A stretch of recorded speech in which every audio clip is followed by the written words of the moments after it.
बबलू इसे अल्लाह दी रज़ा वास्ते लम्मे भजा जा का इसे अल्लाह दी रज़ा वास्ते लम्मे मेरा पुत्र शाबाश शाबाश हाँ जी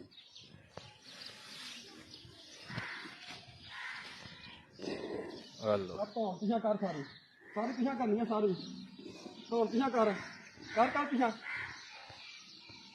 क्या बात है चलो बस बस बस मेरा पुत्र इतने लम्बे पे आप अपने अल्लाह दी रज़ा वास्ते शाबाश शाबाश मेरा पुत्र शाबाश हेलो शाबाश इतने लम्बे पे ना अल्लाह दी रज़ा ते वास्ते पूरियां गल्लां मनदा है चलो धौन पिछा करो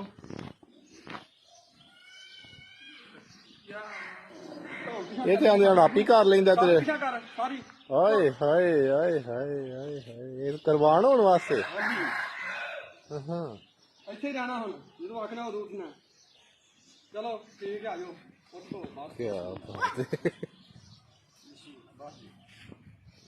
ਉਦੋਂ ਮੈਂ ਤੁਹਾਨੂੰ ਸਾਡੀ ਤੇ ਮੰਨਦਾ ਹਾਂ ਕਿ ਬਣਾਓ ਇਹਦੀ ਵੀਡੀਓ ਚਾਰੋਂ ਜਰਾ ਬਣਾ ਕੇ चलो आ गए हैं जी